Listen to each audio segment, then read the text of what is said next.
really excited that we have you, and I'll just let Vineet now to take it over. And Himanshu sir, we are really looking forward for this session. Thank you, sir. Thank you. Good evening, guys. This is Vineet here. They say a promise is a promise is a promise. So 2 months back, when we started this show, the first episode, we promised you that we will keep bringing you stalwarts and super achievers from the BIT alumni.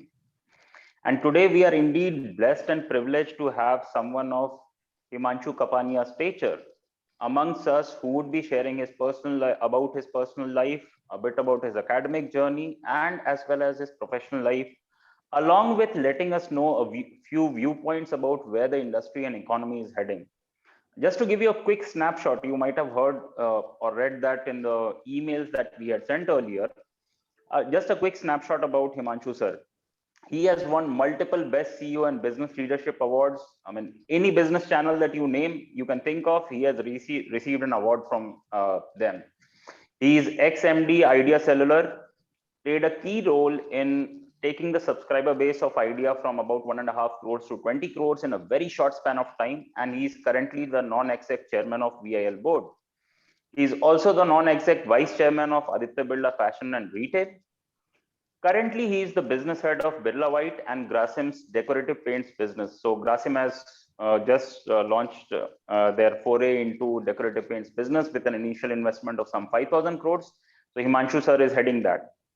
So apart from playing a direct and an indirect role in managing businesses worth billions of dollars, Himanshu sir also impacts lives of millions of us in the country through his role in other forums. Like, he's currently the chairman of FICCI Council on Telecom, Electronics and Digital Economy, also the chairman of FICCI Task Force on Privacy and Data Security. So he's someone who guides the government. He gives his inputs, because of which the government frames the policies and the laws. So indirectly or directly, he impacts millions of lives across. When they say it doesn't get any bigger than this, Himanshu sir is someone who epitomizes that phrase. It doesn't get any bigger than him in the Indian industry. And we are indeed privileged to have him. As I mentioned earlier, Himanshu sir, we have people from across batches. We have a few students from IIM Rohtak who have joined in, a couple of students from IIT Delhi. So they are very keenly waiting to hear about your life experience, your personal journey, as well as your inputs about the Indian industry. So over to you, Himanshu sir. Please go ahead.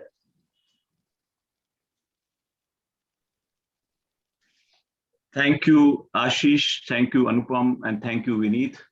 Also, thank you to Rahul and my 1979 batchmates who've painted a much bigger story than what I am. I'm an individual with an average talent who's been at the right time, at the right place at the right time.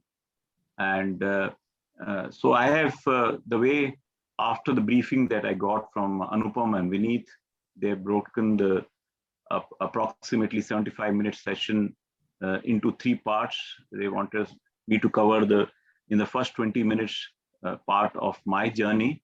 I've broken this journey over the last close to 38 years into 3 segments, and I would like to start with the first segment, which I call. But before this, I just want to check with Vineet. Can you see the screen of mine? Yes, sir. We can see screen. Yes, sir.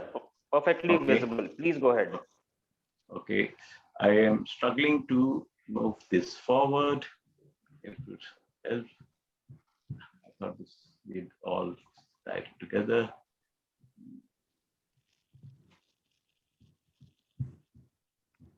Sir, if you can do a right click on the screen, please. Just once, right click on the screen. Yeah. Okay. Thanks. Yep. It worked. Yep. So the first part of the story is connecting the dots. This is way back in 79. All of us who joined in 79 batch, as would be anybody from the BIT who would have joined, would be mama's boys. We were all living in a very, very protected environment in the first 12 years in school, and this was the first time out of the protected home environment we came. I came from a city of Delhi, and we came in large burst of people who came in, and we had no clue what we were expecting from college. But I think we had the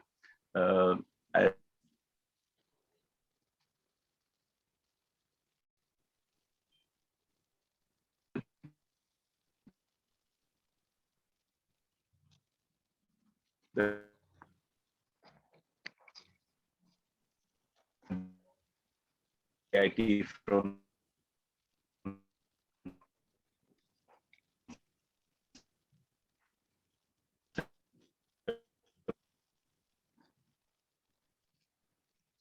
Himanshu sir, I believe there's a network, small network issue from your end, I guess.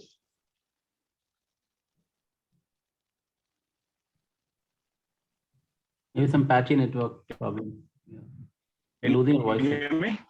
Yes, sir. We can hear now. Now you're audible, Well, sir. can you hear? Please. Yes, sir. There's some problem in the network.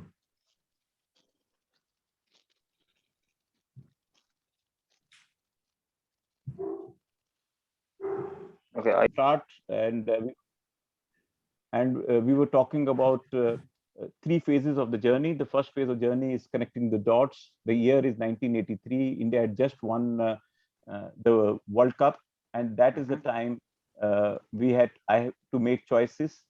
And this is what I call all of us. Everything is in our life is just a reflection of the choices we made.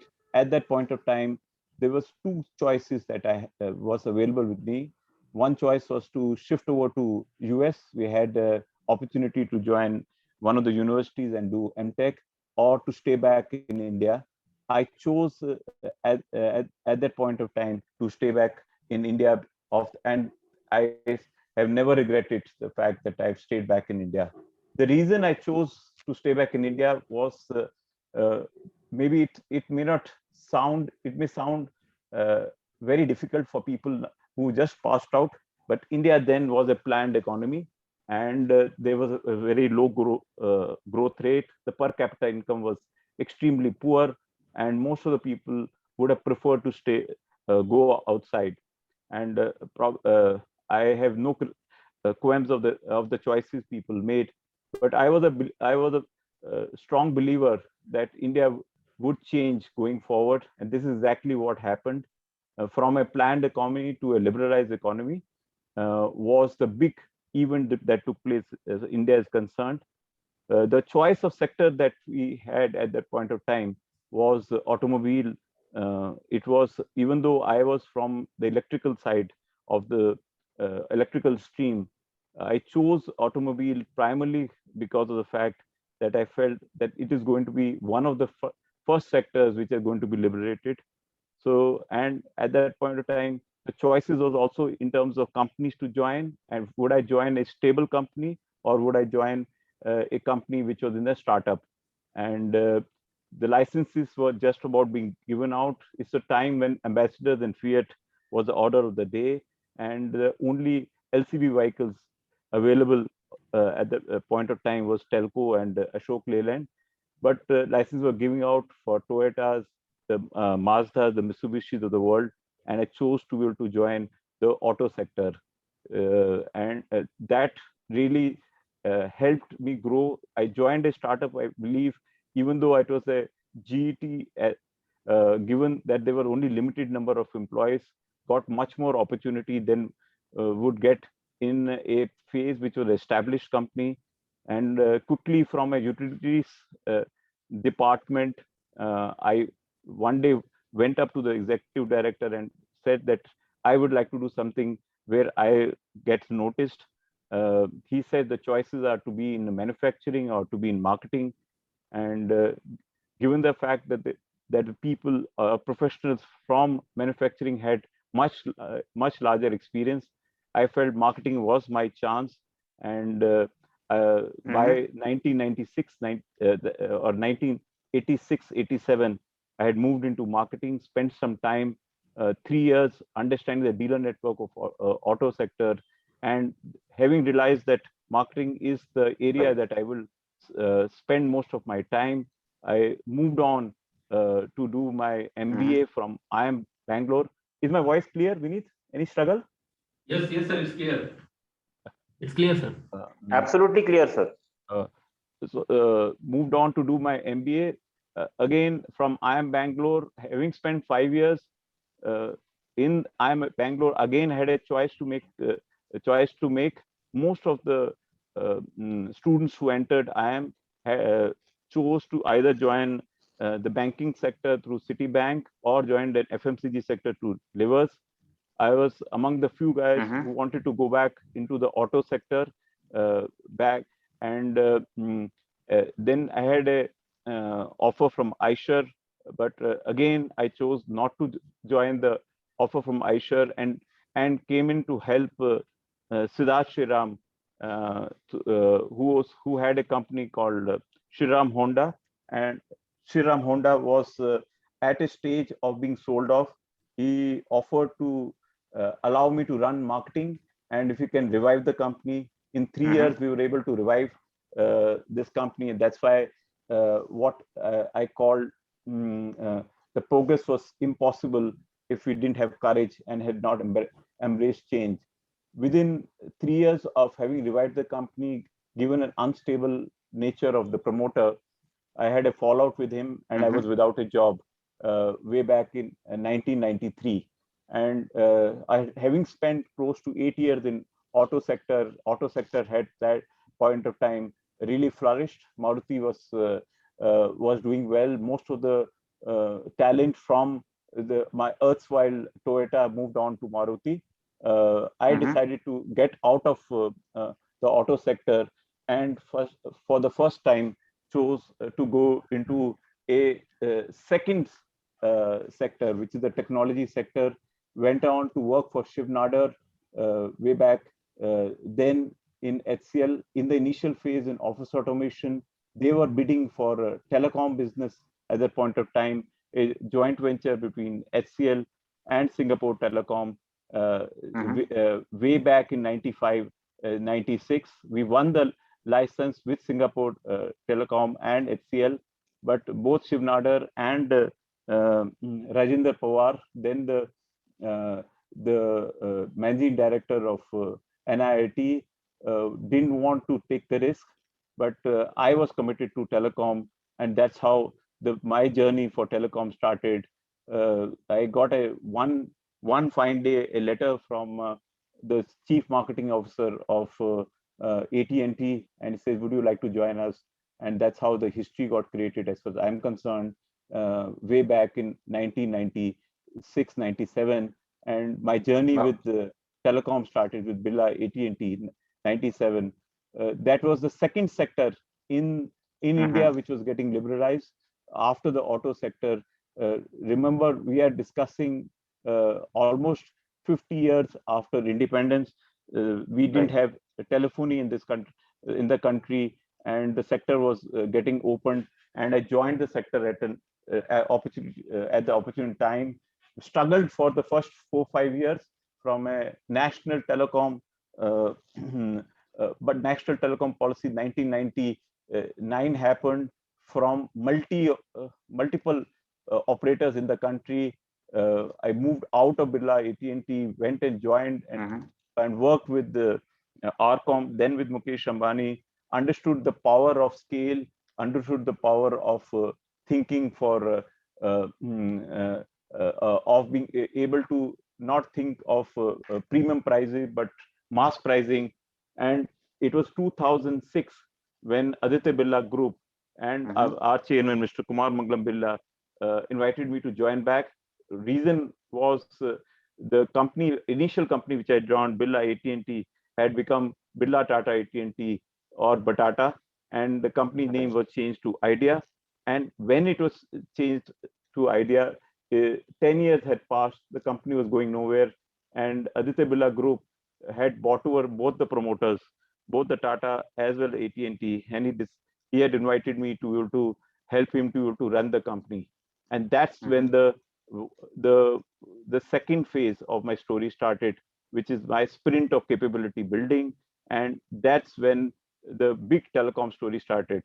The question that was asked when I started my telecom story was, what is this sector? What is the specialization it offers? Some said it's a sector which is an infrastructure sector. Some described it as a marketing.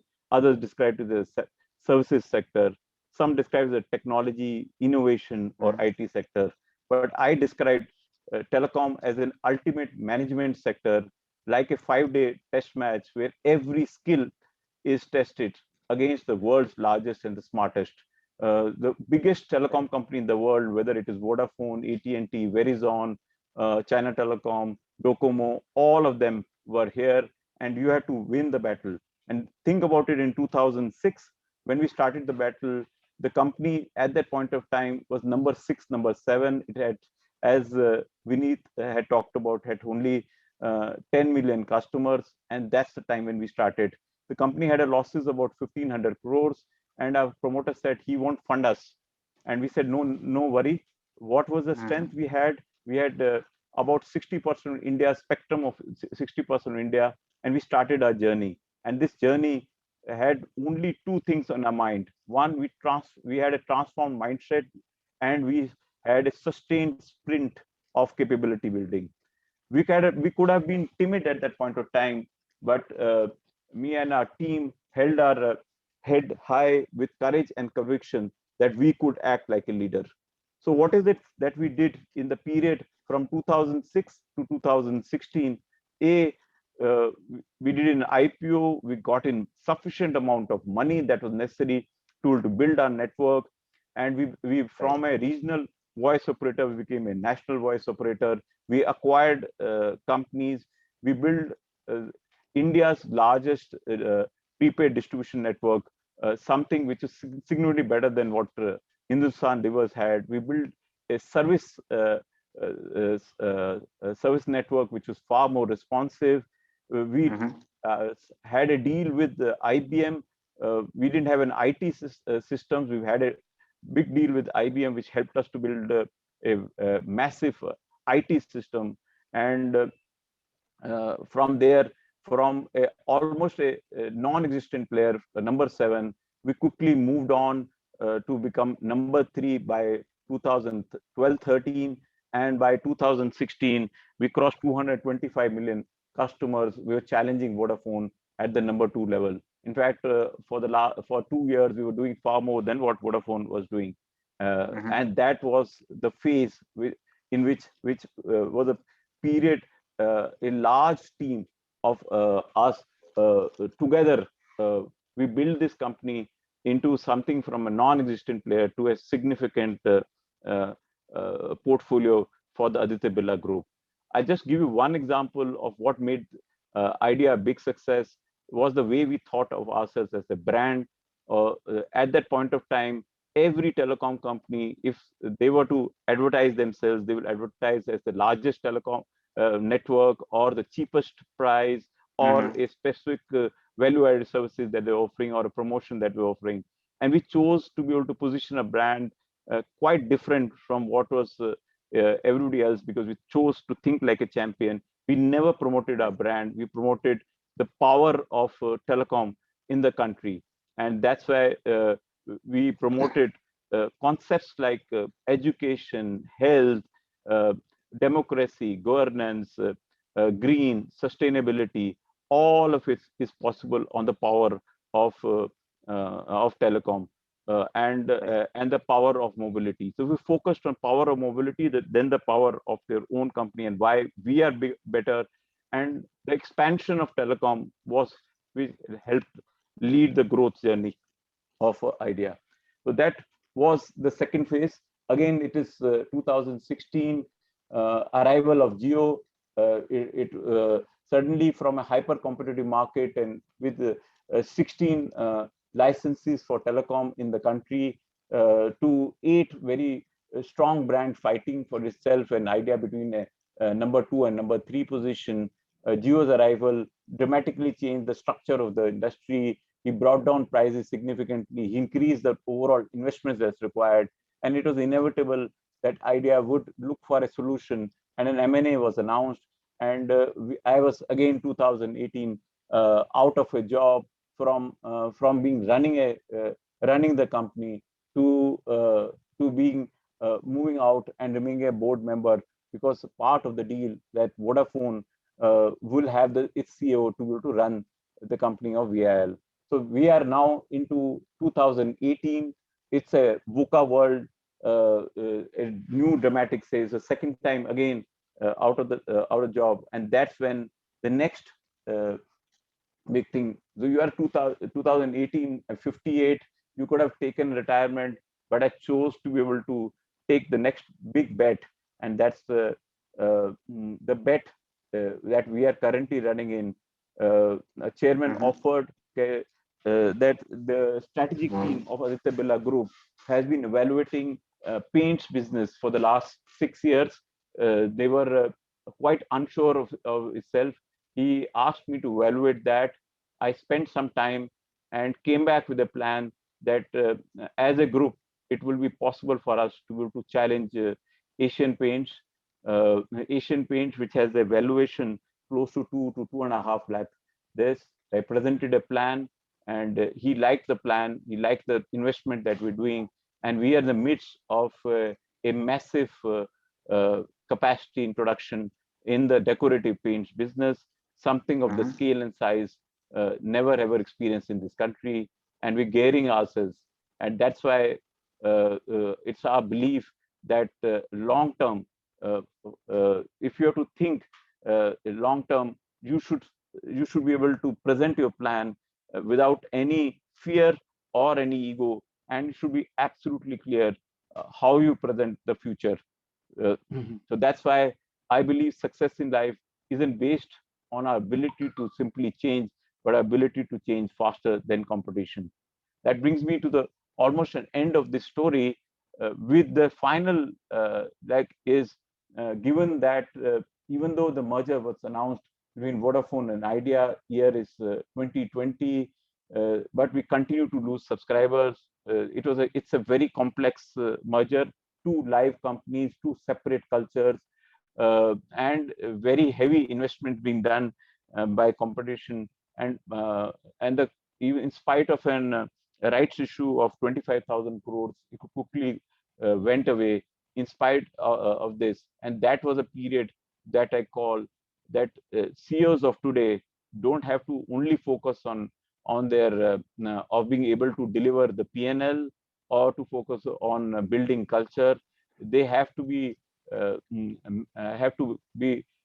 what I call trial by fire. Manage what I call trial by fire in industries like telecom, where they are constantly judged by media, courts, regulatory agencies, investigating agencies, and policymakers.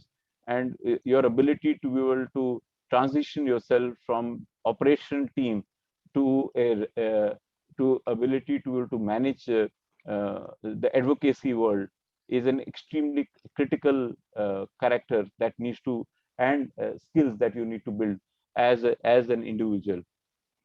I summarize a few of the learnings during this long 38 years, which may be of use to all of you. There were 5 or 6 of them. Let me just quickly summarize. Number one, in this long journey of 61 years, and including my journey at the engineering college and subsequently corporate world, I still believe friendship is everything. Friendship is more than talent. Friendship almost equals to family.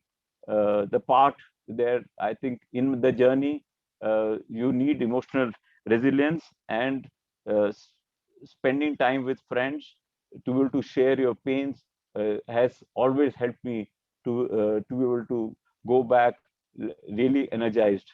And all my friends, including my engineering friends, have been a great help in this process.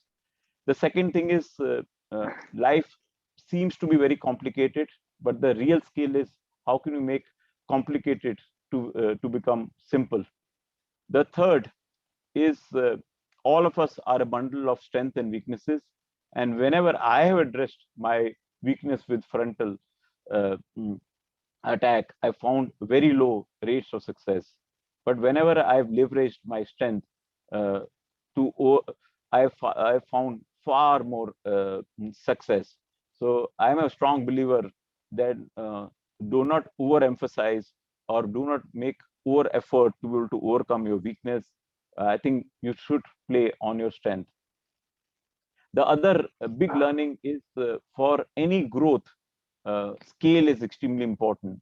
But scale, to be able to derive scale, there has to be, and to be able to derive innovation, there has to be mismatch between aspirations and resources. So that's why, as a CEO or in anything in a life, always set unrealistic goals and push boundaries that will innovate. And that has been one of the important months for success in my life. The other area, as far as leadership is concerned, is success is three big characters. Number one, courage. Second is determination, and third is resilience or emotional resilience, I would call, and ability to be able to see future before others can see, stand by it at all points of time, and have project self-belief without hesitation to your to both your employees, to your partners, as well as to the promoters. Then only you will get the resources that's necessary for at any point of time. Finally, it is about consistency. Even average, that I started with, average talent can deliver great results if you are consistent with in your thought and action. That's why I summarize my say: be curious and reinvent, be courageous and take risks, be consistent both in thoughts and action. Thank you so much. Over to you, Vineet. Thank you so much, Himanshu sir. So based on your presentation, like you mentioned, these three characteristics necessary to succeed: curious, courageous, and consistent. We might add one more for you, being so modest about your achievements, right? And it's indeed heartwarming to know about your entire journey, the academic and professional journey, and you are such a role model in the sense that we all face hardships. Like you mentioned, thrice it has happened that you had to like change the sectors, or you were out of work, but you bounced back and turned things around. So indeed, that is very fabulous, and especially listening to your stories from Sriram and from Idea Days. The way the concepts you mentioned, that we were not thinking about what other telecom players were thinking, talking about network, that our reach is this and that, but we are focusing on the other aspects of life. I remember clearly the idea marketing, what an idea surgery. Like instead of saying our network is everywhere, the focus was on like you walk while you're talking, so improve your health, right? You are reaching to different places, you are leveraging telecom to improve your lifestyle and other aspects. So really fantastic to hear about your journey, sir. And I'm pretty sure people who are listening, especially the youngsters, they will have a lot to take from it. Guys, the audience members right now, in the next 5 minutes, we will take questions from you regarding Himanshu sir's journey. In case you have any queries, specifics that you want to know about the different parts that he has mentioned about his life, we'll take it up now. So please write in the chat window any questions that you have, and we'll ask Himanshu sir accordingly.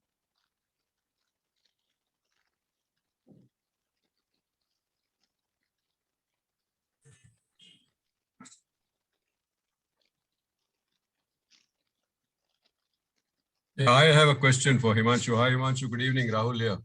Oh, hi, Rahul.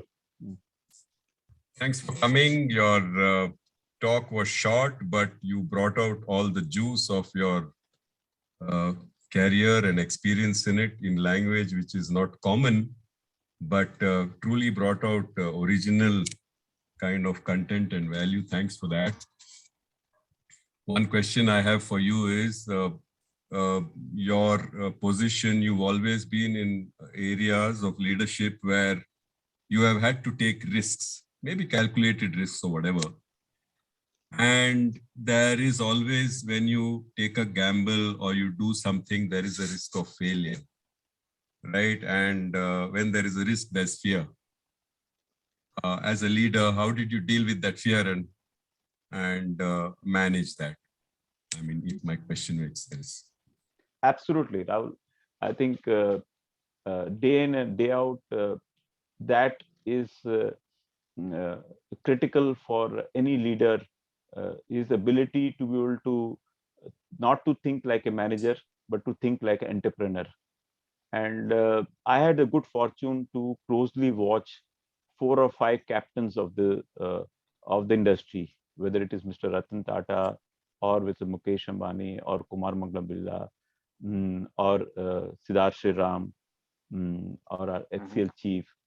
I've had the good fortune of seeing them. I also had a good fortune to be able to see multiple bureaucrats and politicians, both from the Congress as well as from BJP, and I see what distinguishing a successful individual, whether in the field of business, sports, or in politics, is ability to be able to think through 5 steps ahead, and then be able to continue to pursue that language.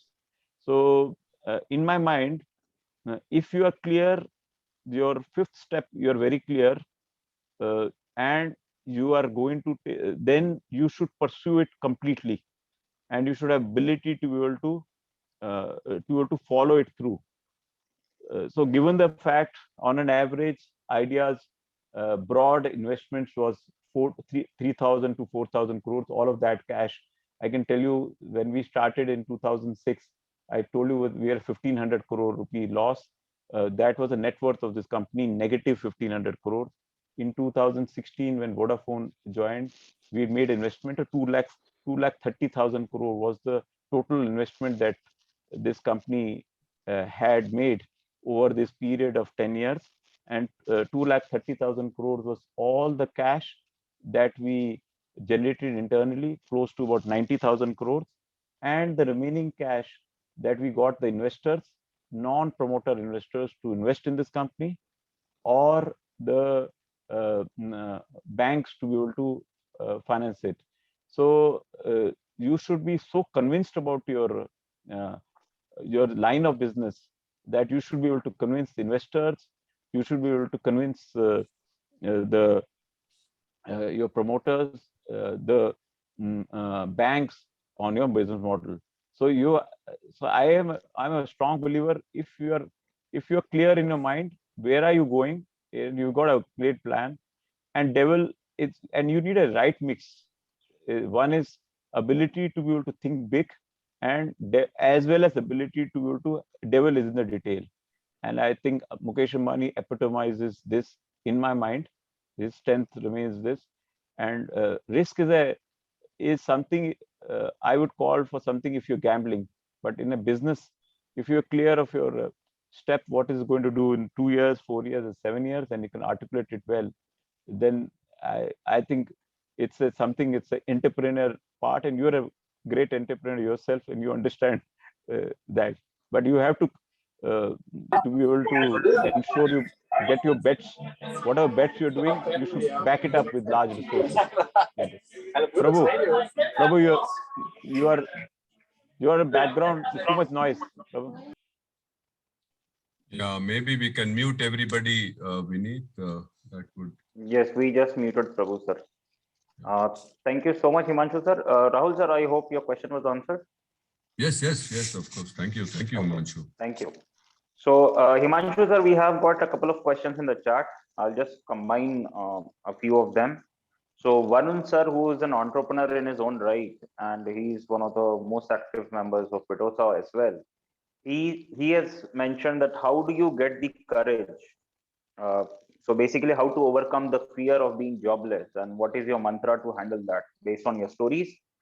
Prashant has asked, Prashant Shroff, I am not sure about your batch, Prashant, so I'll just call your name out, not add any sir or anything.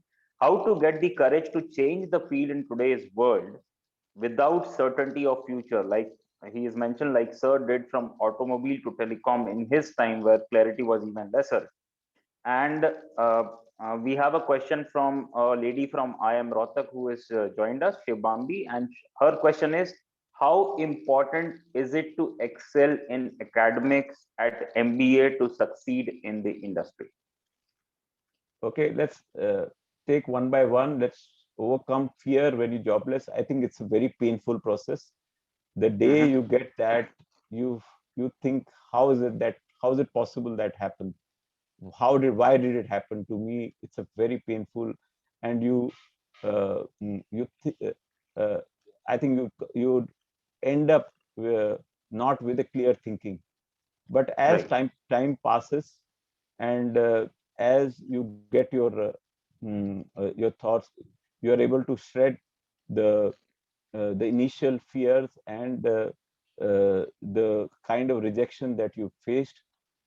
You are able to distill your thinking in a more clear manner, and you can set to yourself goal. What happens when you part of an operation? You get, it's like a wheel which is turning on its own, and you don't get a chance to think. I think the best time for me has been these three big breaks that I've had. The breaks that was forced onto me, and that was not planned. Uh, if you are end up in leadership position in companies, it's difficult for you to change. But if the change is forced upon you, uh, it really allows you to be able to get a field which is open.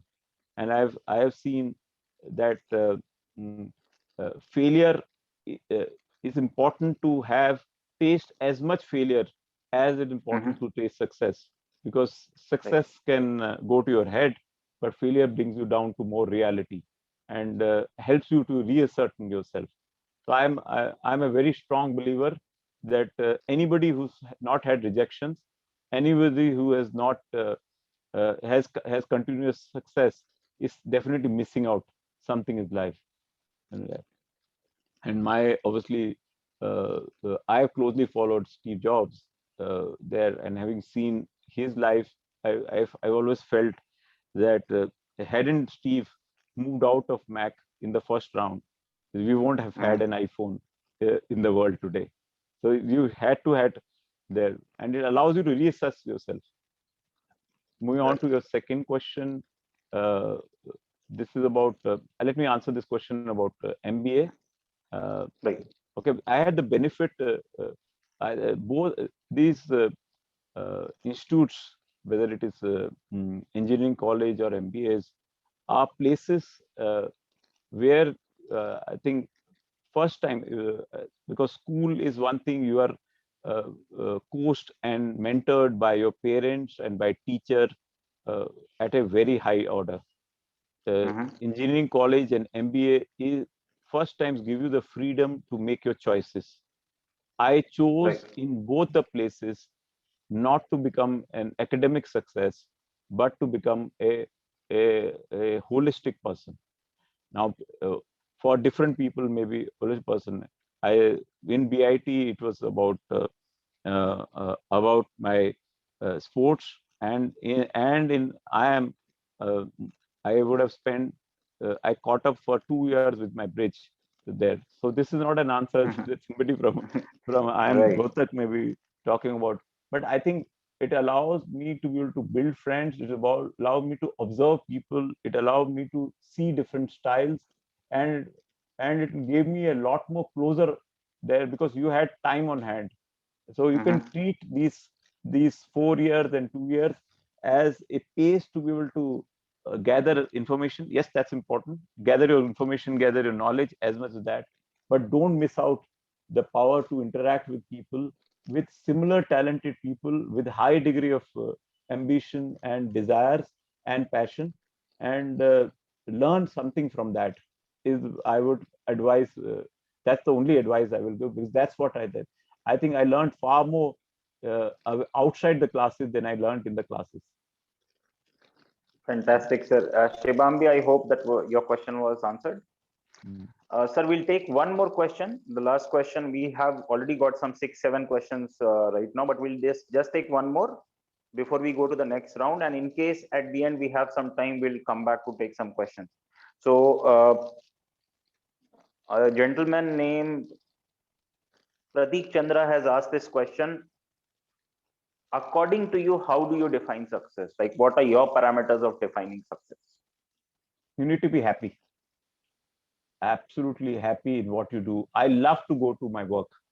I've never had a problem to be able to go back to work. I don't have something called 9 to 5. There is there. I am at work and at play at both times. To my mind, that is what is success. The day I am not enjoying my work, okay, that's the day I just would walk out there. So to me, you should enjoy what you're doing, whatever you're doing.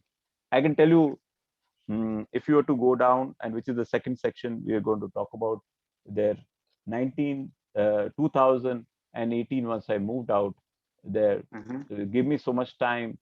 I started to write there, and you can, if you go down to LinkedIn, I talked about future of telecom, future of digital in India, something which is comes naturally to me there, and I really enjoyed every bit of that to do that. So success is cannot be measured in cash. Success cannot be measured in designation. Success is inward and should not be defined by others. I am not hungry for recognition. There, even in college, once Mr. Pandey, I don't know how many of you know that, asked him why don't I give so much award? Why don't you give away awards? Or why don't you come awards? I used to. I had never had a hesitation to be able to speak to him. I have never given you any award. I said, sorry, I have zero interest in receiving awards. My interests are more in giving away awards rather than receiving awards. That so that to be very interesting, sir. Very interesting indeed. Thank you so much, sir, for your answer. And now, if you're okay, sir, can we move to the next part of the program where we will hear from you about your insights about the economy as well as the industry and guidance for people who would want to know what should they focus on in the upcoming probably 10 years to succeed. Okay, can you see my screen? Yes, sir, we can. This is the easier part of me. This is what I believe. What I was trying to tell. India is a land of opportunities, and that's what I'm going to talk about. India 2030. Why I believe that India is all poised to become a very strong economy by 2030, and I'm going to use the advantage, the background of telecom and digital to describe that to you. So we have the same challenge as we are explaining. Yeah. So it's about 8-10 slides, but it'll give you a flavor of why India will continue to sustain a double-digit growth going forward. So the story, I'm going to start with the story of telecom and then quickly move to the second part of the story. The telecom story, as I mentioned in the first part, was started while the license was issued 95, 96 was not going anywhere until a new telecom policy in 99 by Vajpayee ji came in, which allowed for shifting from a fixed fee to a license fee syndrome. And that's the time when real investment will happen. So look at this is year 2000. We are 53 years after independence. India did not had a landlines, and I was in and I am. We used to when we were in BIT, the only communication we used to receive was through postcard. When we reached 5 years later, when I reached IIM, the only way we could communicate with my parents and with people outside my hostel was through STD calls late night after 9, and used to a significant amount of my pocket money used to go there. This changed in 2000 with the government liberalizing and also inviting a lot of private sectors. A massive investment of 2.5 lakh crores happened, and also the big event was the prices went down from 16 rupees a minute to as much down to 50 paisa a minute, lowest in the world there. And that's what I call the era from 2000 to 2012, from almost negligible penetration of telephony services to 1.1 billion people by 2012 were using mobile services. This is what is Right. called the telecom revolution number one. But that's, I think, is history. And we go into telecom revolution number two, which we are currently witnessing, which is the internet era. From 2012, what is the big event happened? Spectrum was always at scarce with telecom operators. 2012, government decided to auction and release large quantum spectrum from defense forces, and that dramatically changed. And that's when broadband 4G happened. 7 lakh crores was spent by telecom operators to expand coverage to 4 lakh villages. So democracy came into true spirit with the arrival of voice era, and the knowledge, the per capita income or the knowledge has gone really to the bottom of pyramid with the arrival of internet there. With 2016 Jio arrival, the internet rate crashed, and the ARPU of what was being given for voice services, an average ARPU of 200 rupees just for a 300 minutes of usage. The same customer started to pay 125 rupees with 800 minutes of usage and 12 to 13 GB of data. By far lowest in the world. US is at level of $72 ARPU, China level of $12 ARPU. With this dramatically changed the structure of the industry from hyper competitive industry to oligopoly, two or three players. And obviously, all of us are aware that the consumer lifestyle has undergone a change, whether it is social media, whether it is digital governance, whether it is the way you do commerce or entertainment, all of this. But this is also an era when government decided it needs to maximize its revenues. The lowest tariff in the country with the highest cost for spectrum, and the taxes almost for 100 rupees that the consumer gives, 40 rupees was to go to government, and only rest was retained by the by this. And obviously this was a disaster for monopoly, and we talked about it in previous this 2020. We were in the danger of only one operator to exist, and then suddenly in 2021 government has decided to take a 360-degree turn, and from using telecom as a revenue generator has now redefined the role of telecom as the fundamental foundational backbone on which the digital growth of this country is going to take place. And I'm going to talk about it in a minute. As was in the previous economy, the power of railway lines to be able to connect, and roads to connect the country, or airports to connect the country, or electricity. In the telecom, in the revolution, industrial revolution 4.0, it's the infrastructure led by telecom, which is going to drive the entire digital journey for the country. But why is digital transformation or digital India so important for this country? In terms of economy, as we speak today, the digital contribution to the entire economy, which is about $2.7 trillion, only $200 billion come from digital all around the play, and telecom is only about $50 billion out of the $200 billion, 8% contribution. But it is slated to go by 2030 to as high as $2.5 trillion, with a $1 trillion by 2025 and $2.5 trillion by 2030, which is 25% economy, by far on a consistent growth levels of high double-digit growth. And why would this transformation happen? Because the era that we saw, the revolution number two, focused on the consumer, and the era that is coming in will focus on the enterprise domain. There are 63 million MSMEs in this country, and all of them are on analog way of working, and all of them in the next 10 years would transition to a digital way of working, a loosely used term of digital transformation, which is going to take place. And that's where the power of the next level technology, which is a 5G network, will be the one which will support this huge transformation which is going to take in the enterprise space, and will support the technologies which are on the anvil, whether it is artificial intelligence, cloud and edge computing, robotics, virtual and augmented realities, IoT, blockchain, big data, 3D printing, convergence at scales that you never experienced before. So what is so big thing? What is this 5G? It looks a very complex thing. Actually, it's not so complex.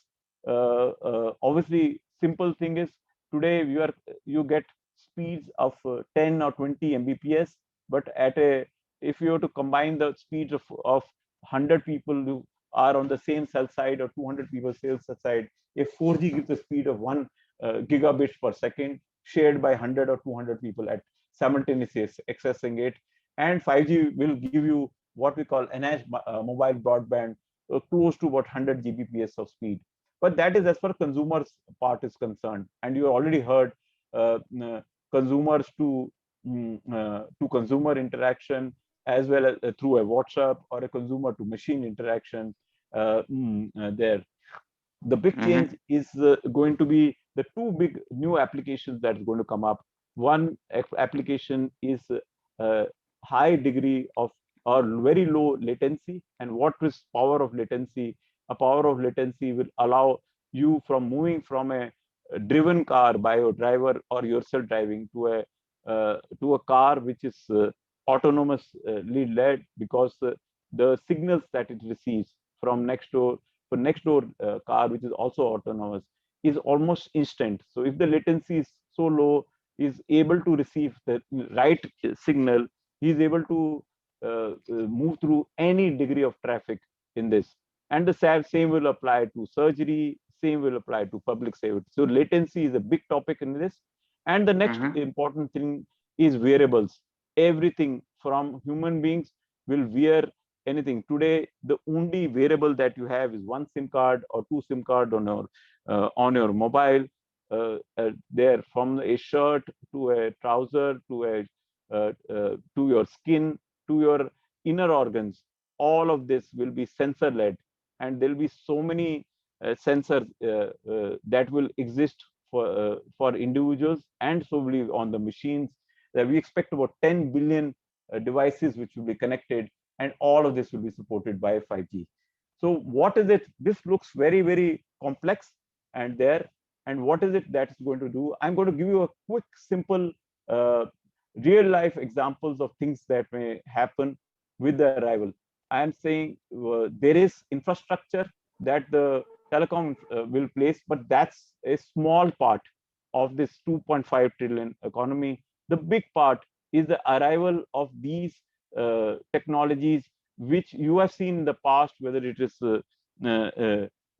whether it is electricity, whether it is railways, whether it is automobiles. The new technologies that's coming in form of artificial intelligence, in terms of sensors, in terms of 3D printing, augmented reality, virtual reality, quantum computing, blockchain, nanotechnology, biotechnology, all of these will have their use case, which have been tried for the last 1 to 2 decades, will become into a reality in the next 10 years. And I'm going to give you examples. And if you go down to my LinkedIn, there are close to 500 pages that's written sector by sector of what will be 2030 look in individual sectors.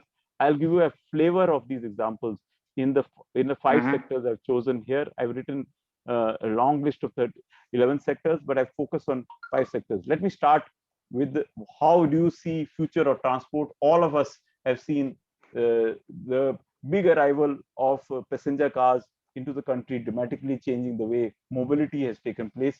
But what is it that will 2028 is an example that I've taken. And I've just given an example of myself, how I have today driven by my driver who takes me from my home to office through a traffic, and we're stretched to do that. That's why work from home is becoming famous. 2028, we don't have to worry about it. Think about a situation that I were to be able to attend an evening conference in Bangalore, but in the afternoon I have to go to Pune. And can it be practically possible to do 2 meetings, one in Pune as well as in Bangalore? And this is the example I was giving you, that think about, I've had my breakfast in Bombay. It may sound like one of a Avenger films or something like what we saw Star Trek in the early parts, but this is a clear reality because really I've seen the work which is happening by auto companies as well as technology companies on this place. So let me just paint a picture for you on 2028. You have you just had your breakfast. Your AI knows that your schedule for the day.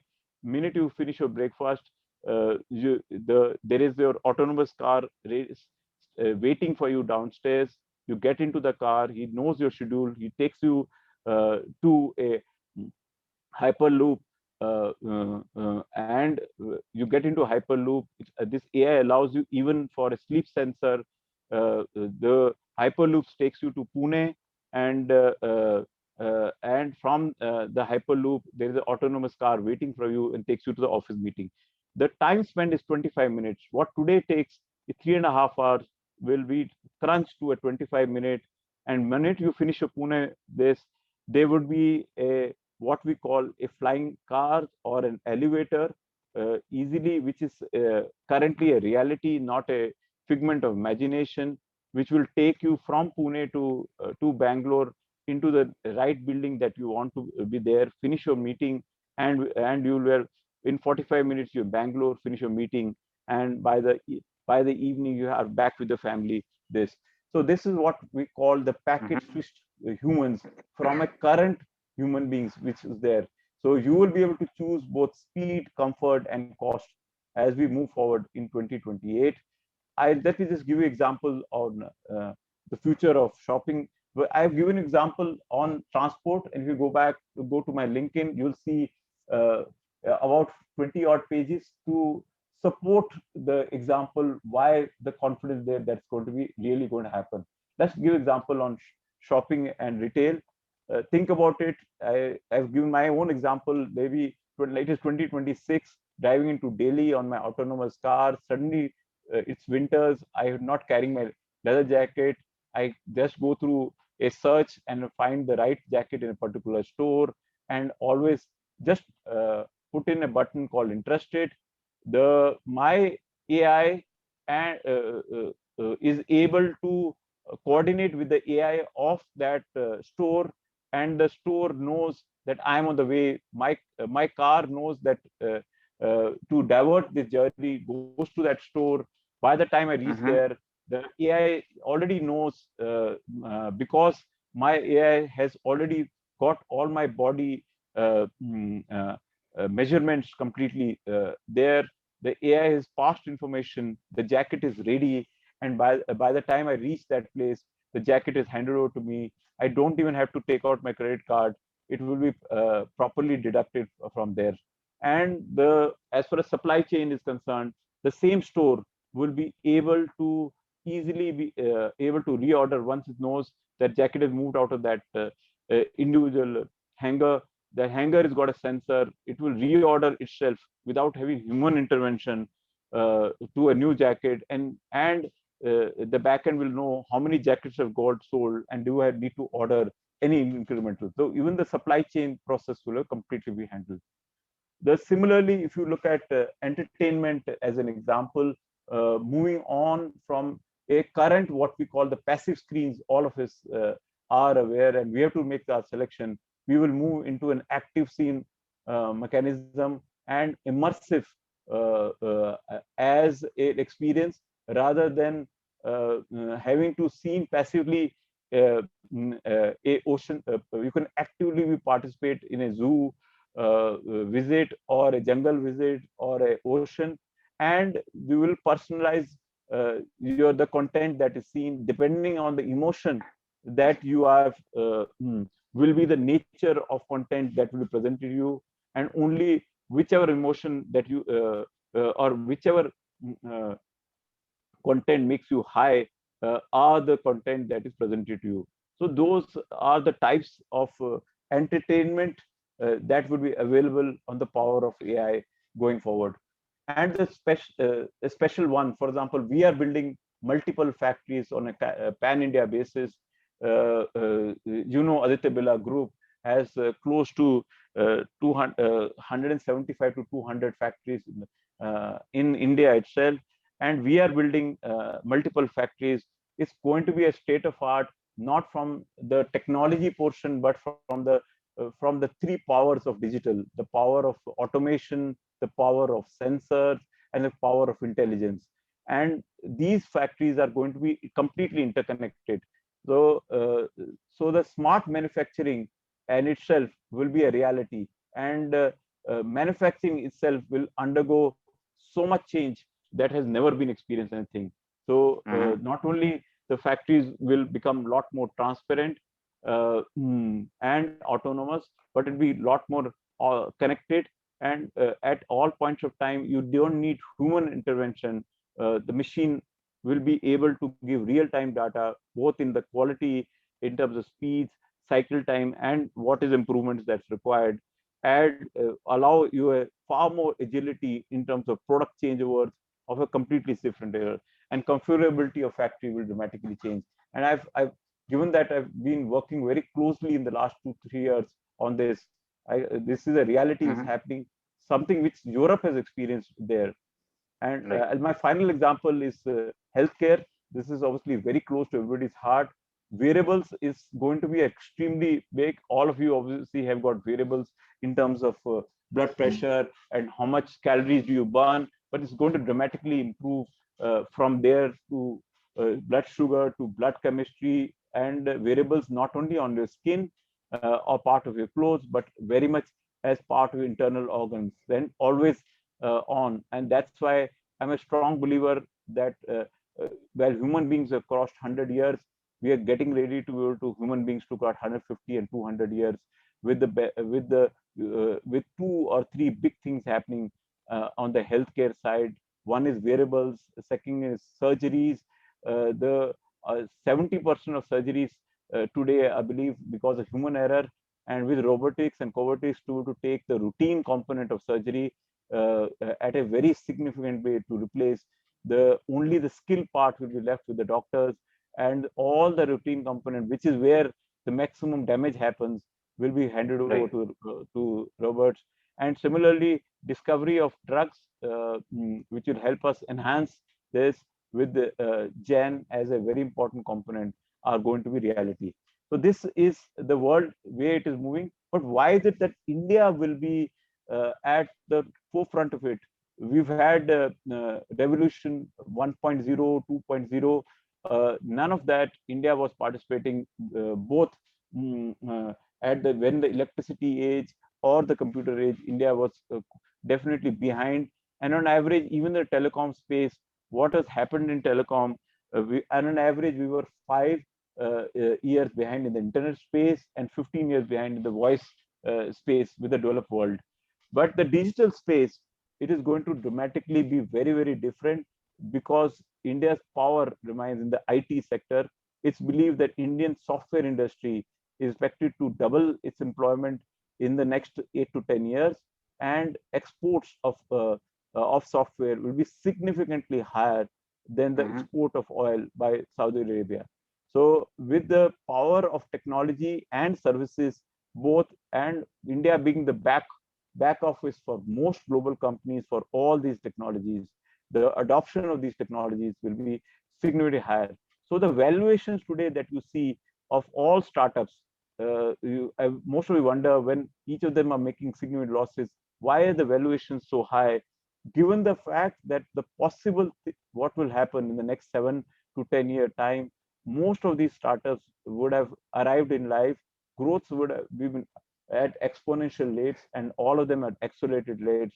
That's the reason that a market like India has given over $50 billion of IPO has done in the last 1 year, primarily because of the power of digital India that is on the anvil.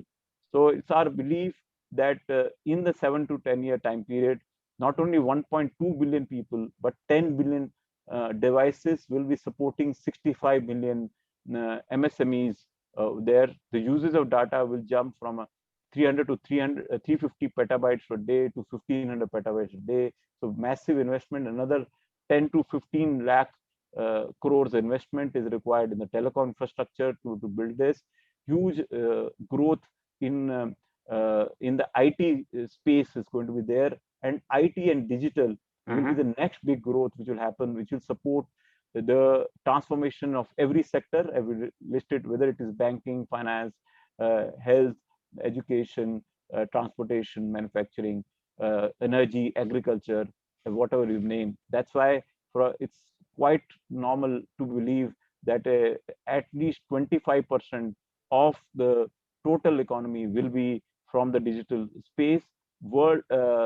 China today has 30% because they've already had transition 30% of the economy from digital.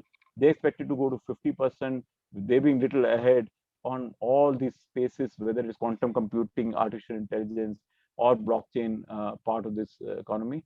But digitization, India will not be left behind. In average, if their India is behind China about 7 to 8 years, I am a strong believer by 2030, the gap between us and China will be only 2 to 3 years there. That's why its impact will be felt across every sector. It's not about a sector or technology space. Every sector, every human being will be affected by this. That's why, and telecom will be obviously the foundational backbone for this big growth. This is my view about India 2030. Over to you, Vineet. Thank you so much, sir. There are a lot of critical inputs that we have read in multiple, scenarios, articles, news, news shows and all. But a lot of perspectives that you have brought in is like totally new for most of us. Like most of the numbers that are there, it's not like kind of public numbers, public viewpoint. So it's something that is like really intriguing and really interesting to know where you think the industry will be headed, all these data numbers, viewpoints and all. Thank you so much for that. We will take just one question here, sir, before we go to the personal aspect of things. But before that, I just request Anupam sir to extend the session by a few minutes. Anupam sir, if you could please extend the session by a few minutes. It is supposed to end at 9:15, I guess. So that it doesn't like get off in between. So the question, Himanshu sir, has been asked by a gentleman called Rajat Mathur, and his question is related to telecom and Wi-Fi. That what is your view on the impact of this low Earth orbit satellite-based Wi-Fi and telecom coming into the Indian market? Hi Rajat, thank you for your question.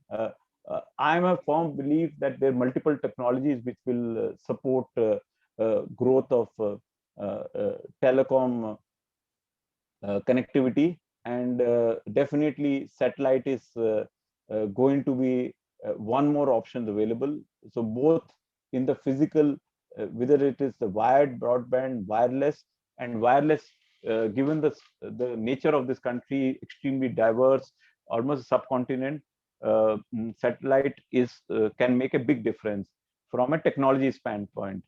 But whether it will be available in this country and what form or shape is a other question. So technology is very powerful. Regulation is something which the government will have to decide whether they are going to license it, not license it. As you know, our government likes to control everything.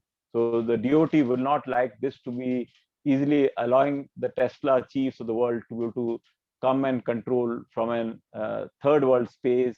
So they may, so it may get into a license space. There would be a revenue generation person. There will be a KYC end of the space.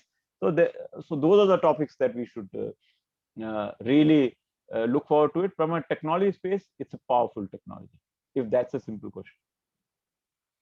Thank you so much, sir. We are getting a flood of questions, but unfortunately we are short of time. So we will try to take some more questions. If you have some time after this personal segment is over, if you want to answer, we can like throw some more questions at you, or we will ask the people to reach out to you separately with the questions through LinkedIn or your email ID. Yes. So now moving on to the personal segment of things.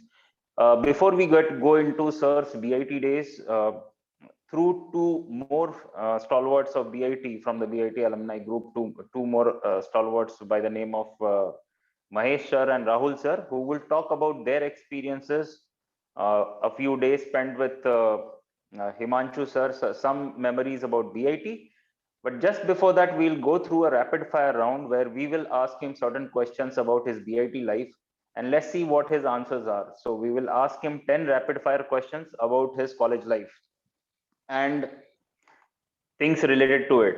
So Himanshu sir, are you ready? Yeah, please go ahead. Okay, the rapid fire section starts now. If you had a chance to eat only one more meal at BIT, would it be canteen food, hostel food, dhaba food, or Bata? So I don't know what Bata is. I would have loved to say dhaba, but we had a big battle as for this. But loved my hostel food, and I still love my alus. And in spite of being away from BIT for a long period of time, I have developed my love for alus. So I will go back to my hostel and eat my food. Fantastic, sir. So you were a big fan of aloo bhujia, which aloo bhurji Yes, we yes. used to get there. Yeah, samosas Okay. and aloo bhujis, and my omelets. Very interesting. Okay, which mode of transport was more fun for you in going to Ranchi? Was it the student bus or the trekker, jeep, the public transport that used to happen Binaka on the top floor. We used to watch on the every rooftop? Friday night. We used to go and watch movies, and a group of all of us, and sitting on the top, enjoying the fresh air. Amazing. I can see Mahesh sir smiling after recollecting those memories already. Okay, so one technology of today, Himanshu sir, you wish was available during the BIT days. I think it's an obvious answer: telecom. Okay. I would assume that we would have a lot of fun. 1983, India won the World Cup, and the only way we watched World Cup is our corridor was full of our people. Mahesh was there, Jagmohan was there, and the only mode of being able to access was through transistors. So think about it. Right, You didn't. radios. Yeah. What was it? So things have moved so much from that point of view. Fantastic. So next question, sir. One celebrity you wish you could ride to the institute from the hostel on the cycle or rickshaw with? So I've talked about Steve, the celebrity I believe had made a Steve change in Jobs. the world. Uh-huh. The Steve Jobs is the one which is there. That though I'm a sports buff, I would have loved to Mhm. speak about it, but given the choice, you only gave me one. I would have loved to go along with Steve Jobs. Fantastic. So maximum number of proxy attendances, sir, that you made in a single class, in case you made any. Yeah.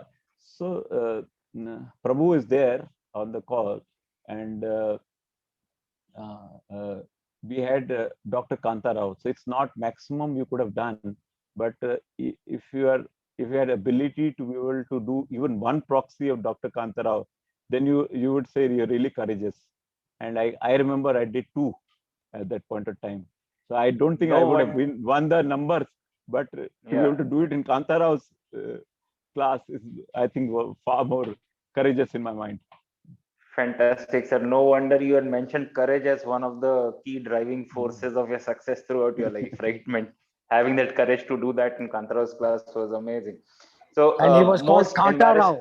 embarrassing. He was called Kanta Rao, Oh, not okay. Kanta Rao. Interesting, Yes. sir. Yeah, most embarrassing BIT moment. Most embarrassing empty moment. I leave it for my friends to go on to talk about it. I'm sure they will talk about Okay, fantastic. it. Okay, the punishment you faced, which you remember the most, in case there was any. Punishment I faced. Yeah, I think our friends saved us from the punishment. We had vanished to Calcutta on a weekend. Nobody knew about it. Mesh, I think will talk about it. But our good friends were saved us from what could have been merciless for us, if I were to say. Richie Mittal will really talk about it. Right. So last question, sir. One thing about BIT you can't forget. My friends, yeah. They're okay. Absolutely more than the brick and mortar of that place and the beauty. It's the friends for life that I've had, and I've really enjoyed my life. So my roll number was 3 by 79, and I've enjoyed every bit from one, which is Raman Dhigra, Jagmohan, to 4, DV Mahesh, to the entire lot with there. And today is one day we're missing most of one of friend who's no more with us, Anup. He was so close to us, and we really enjoyed going to Ranchi and enjoying sweets with him at Punjab Sweet House there, or enjoying Chinese with him. I really miss that part. Right. Really nice. Thank you so much, sir, for the rapid fire questions, responses to the rapid fire questions. Now we move to two of Himanshu sir's friends who would talk about the time spent together in VIT. These two people are stalwarts in their own rights. I'll just introduce them to the whole group. Mahesh sir is from the 1979 batch, Himanshu sir's batch, and he is like a very close friend of Himanshu sir. And I think their roll numbers were like adjacent to each other, 3 and 4. Yeah, so he has 32 plus of years of experience in the area of semiconductors, PCB assembly, system integration, 21 years of which were spent in the US. He ran his own electronic manufacturing services plant in Bangalore for 8 years. He was one of the few people who ran electronic manufacturing services in India. And right now he is the lead consultant to GOCL, which is a Hinduja Group company in the area of electronics hardware manufacturing. So he's like consulting the Hindujas when they are starting their big foray into the electronic manufacturing business. The second stalwart that we have, and Himanshu sir's friend, is Rahul Masarika sir. He is from Bengaluru, again 1979 batch, mechanical. He spent a few years in Tata Motors in Jamshedpur before he took over the business, his family business, which was started by his father. It was called Ace Carbo Nitriders, and that business was into the area of contract heat treatment of steel and aluminium. He had chaired the Bangalore chapter of American Society of Metals. Very, very active in Bitosa, is always contributing, and a wonderfully kind and warm soul. Like whenever I talk with him, even for 30 seconds, I mean, after the call, I'm smiling and I feel so happy and energetic after talking with Rahul sir. So a very, very warm welcome to you, Mahesh sir and Rahul sir. I will hand it over to you guys now to talk about Himanshu sir and the days that you spent together in VIT. Please go ahead. Mahesh, you'll go first. Okay, I'll go first. Yeah, thanks, Vineet, and thanks, Anupam, to give me this opportunity to talk about Himanshu. You know, as everyone, I think Vineet has just mentioned that, you know, our roll numbers were right next to each other. So, you know, practically you can say that we knew each other right from day one when we started, when we paid the fees at the counter, you know. So that's how the roll numbers were allocated to us. Roll number 1 was Dhingra, roll number 2 was Manmohan Singh Jamani, 3 was Himanshu, 4 was me, and so on, you know. So which meant that we also spent 4 years living right next to each other, you know, right next to, the rooms were right next to each other. So we knew exactly what was happening with each one of us at any particular given point of time, you know. So, you know, some of the things that come to my mind is like, you know, during the ragging period, some of the things that were very funny and very incidental things was, one day Himanshu was getting ragged by some of the senior people, and he was later taken to the canteen, to the, you know, one of the canteens there. And then the seniors asked him, what will you have, Himanshu? Himanshu said, sir, I will have a dosa. You know, I'll have a masala dosa. So he was brought in a masala dosa. And those days, you know, the seniors would, you know, rag us, but they would also take us to the canteen and, you know, become very friendly. Those are the days. Right.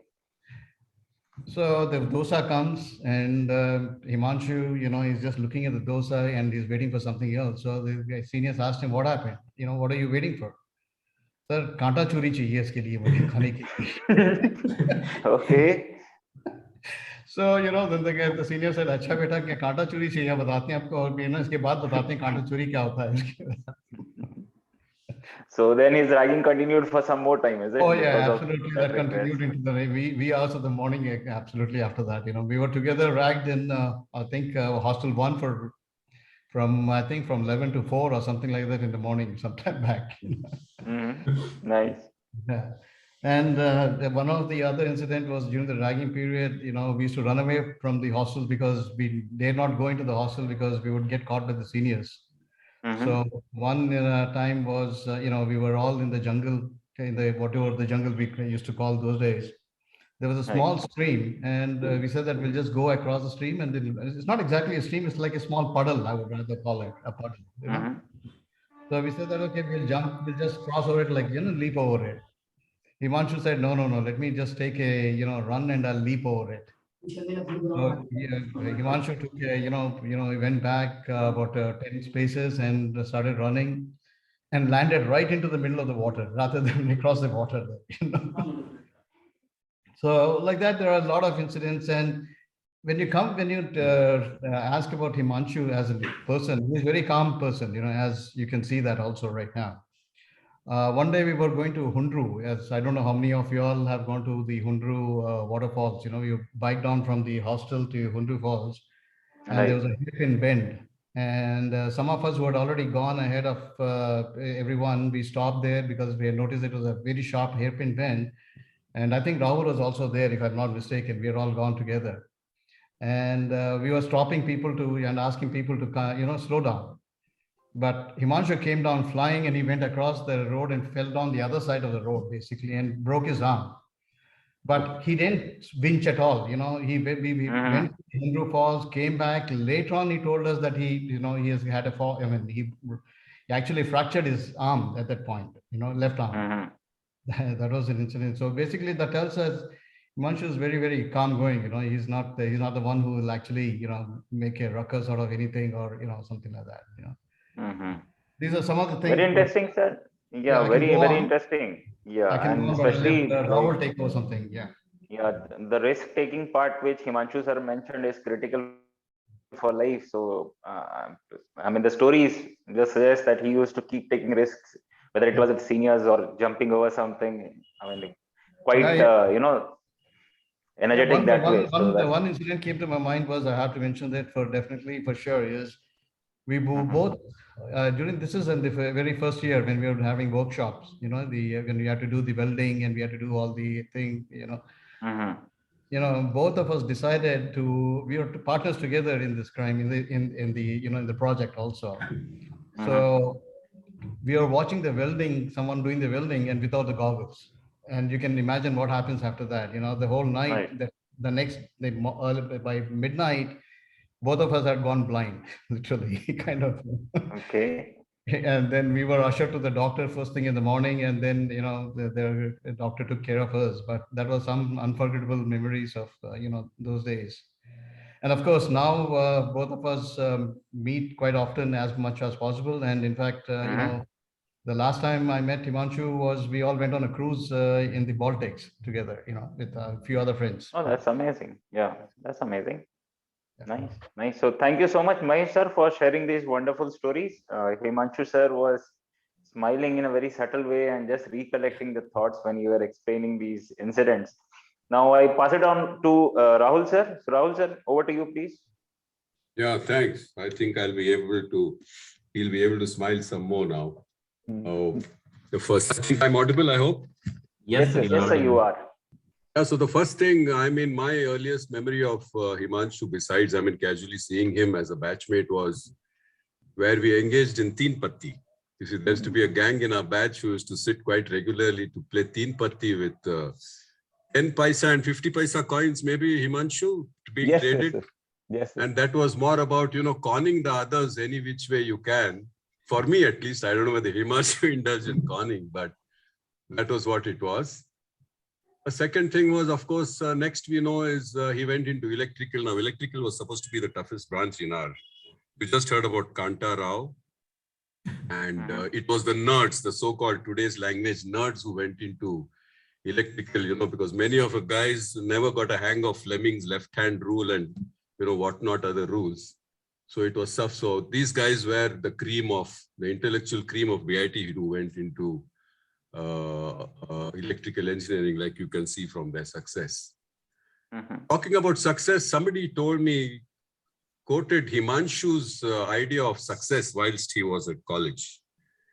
He quoted Himanshu as saying, what is a successful career? Successful career will be one in which I earn at least 10 crores a year and I'm flanked by 2 escorts. Don't ask me the sex of the escorts. It may be considered as MCP. So I'm sure he's far outreached his financial definitions of success. But I don't know about the escorts. You'll have to ask him. Right? Okay. And this was his foresight when we started our careers, probably with the salary of 1,500. That was how much he could look into the future and foresee the future. So for all the reading he gave you today about the future, I think you have reason to believe what he says. Next, of course, we met Himanshu at the reunions. He's been a regular at the reunions. We met once on our 30th reunion when most of our batchmates met in BIT. He was already at the helm of affairs in IDEA. I remember him talking about corporate life and what works there, addressing the students in BIT. The next we met him again was a reunion at Thiruvananthapuram. So as Himanshu himself said, he started his lessons in life, and what's important, he said, friends. So that is a testimony to his belief in friendship. He's been grounded, and like many others, he hasn't really moved. You know, for others who have had the pinnacle of success, he hasn't moved into the stratosphere. He's remained connected, grounded. I also did a little bit of homework with our batchmates to kind of get something about him, some dope on him. So if you don't mind, I'd like to just share. It's just one screen I'd like to share because I couldn't carry everything in my head. Please go ahead. Rather. So he says host as disabled participant screen sharing. So Can you you'll have enable? to enable screen sharing. Yeah. I just have one slide where I brought in some what people said about him. And then, of course, somebody had to talk about the Calcutta story. So I'll probably end with that. Yeah, talking about one of the things, Also enabled. Can you share now? Host disabled, it still says, but I'll click on screen share. Yeah, here I am. I just enabled screen sharing. Yes, I got it. I'll do it now. Hold on. Yeah, I think, can you see my screen now? Not yet, sir. Not yet. Okay, let me just go back to this. Okay, share the screen. Here I am. Okay. Yes, it's coming up. Yeah, I can. Now it's come up, right? Yes. Okay, I did, of course. Oh, my battery is running low. Let me just. Yeah. So I got in touch. The best people to get in touch, those who would have been close to him would be his batchmates in electrical engineering. And here's what some of them had to say. It was a quick WhatsApp messaging that happened. Wow, this is an interesting risk, sir. This that is you what have I to brought. talk. Amazing. Right, so the first Hawabazis, we batchmates WhatsApp group is called the Hawabazis of 1979. So this is Hawabaji's testimony on Himanshu Kapania. First is Prabhu Venkatesh. I asked him, please share some insights about Himanshu. We are going to be talking about him tomorrow. He said, I can only tell you about my lab partner under Kanta Rao. Two Hawabazis that did nothing more than set it up for the following batches. Then he had a rethink and he also sent a second note, able to live in the present and the future, not wasting too much time on the past, always positive, always enthusiastic.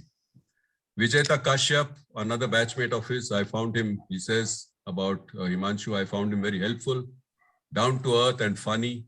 Also in college, we were together, I would say very nice to have him around, jolly fellow. Jolly fellow he was always, and never the type, as he said, admitted, never the mugging type, the mugpot, studious, you have those bookworms kind of people. He's always available for a Hawabaji scene to talk and gossip about anything in the world that's being spoken about. Rajiv Minocha, another stalwart from our batch, 78 batch mechanical. Some thoughts to come to my mind regarding Kapani, always cheerful and happy, calm in all situations, solid experience in telecom industry and always looking to add value. Pawan Kumar Bagaria, most of you know him, man with focus and purpose, authority in telecom businesses in India. This is what Pawan has to say.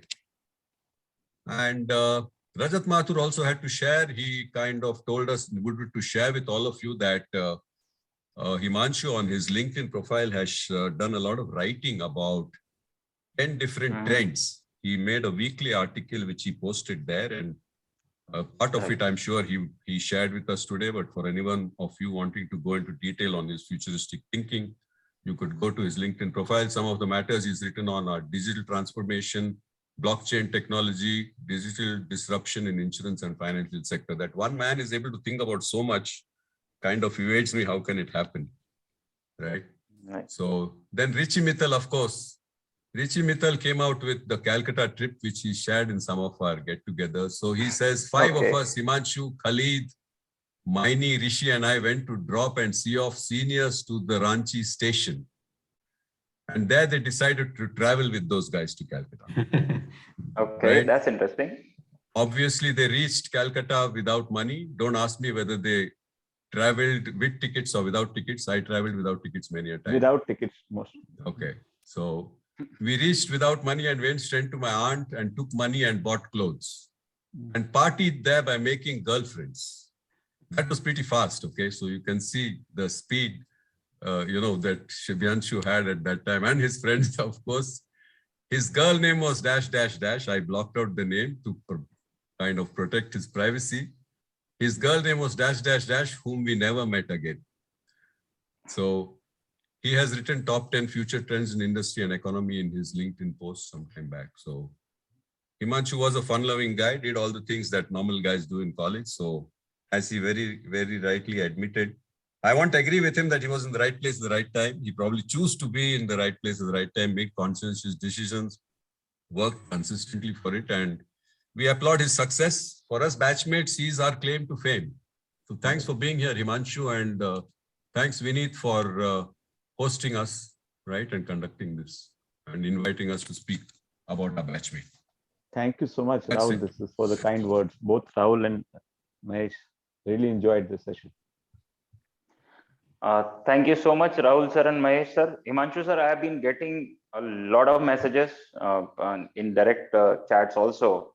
So a few messages on the lines that we just hope that some of your college memories were refreshed and you would remember this session for a long time. Yes, We are getting messages from a lot of youngsters, the students, as I mentioned, that how would they connect with you post this session? So would it be okay if they reach out to you on LinkedIn, or would you want to share your email ID with them where they can reach out to you? Will that be okay? yeah, they can do either of the two, whichever is comfortable for them. Fantastic. So I'll share your LinkedIn profile with those guys and they can reach out to you. Yeah, you can send us emails. We can do. Great. So thank you so much, Himanshu sir, for taking out the time and guiding us through your life's journey, your learnings, the key learnings that you have picked up and that has stood with you in great stead all through your life and helped you reach where you are, your viewpoints about the industry, and some very interesting fun tidbits about your college life, your batchmates, they pitched in as well, and we had a fun time. So over to you, Ashish sir. Before I pass it on to Ashish sir, I'd just like to reiterate that in 2 months' time, we will have another stalwart of the Indian industry from the BIT Alumni Network, where we will get to hear about their journeys and their viewpoints. Thank you so much, guys. Ashish sir, over to you. Hey, thanks, Vineet. So I realize, it could be me in between you and your dinner for quite a few of you. But, it was just amazing, Himanshu sir, to have you amongst us, as we had expected at the starting, sir. And, what you told, especially about how the future looks like in 2030, it's like an eye-opener for many of us. And when it comes from a person who's right at the helm of things, you understand that it's not something that is coming out from an Isaac Asimov kind of a story, but it's in reality that's what's happening and we are moving towards. And also, for sharing those, about your personal life in the troughs and the crests and how you jumped back. So that's, what we think is a true winner. Like you go down, but you then come up again. So it was fantastic having you, sir. And, we hope that we would again get a honor to have you in another forum. And so that's what I want to end up with. And as Vineet said, in the next couple of months, we'll again see you. And thank you very much, everyone, and good night. Thank you, Ashish, and thank you the entire Bitosa Bangalore team for hosting me. I really enjoyed the session, and this is will be part of my memories. Thank you so much, Great, and sir. thank you, Thanks a lot Rahul for and your Mahesh. time. Thank you, Vinny. Thank you, sir. Thanks. Thank you, Thanks. Anupam. Take care. Bye. Thank you, sir. Yeah, Thank you bye, so much, Mahesh. guys. Bye. Bye, Rahul. Bye. Bye. Bye. Bye, Catch everyone. up again. Bye. Bye. See ya. Bye. Anupam sir, if you could just stay there for a few seconds once everybody has left. Yes, I'm there.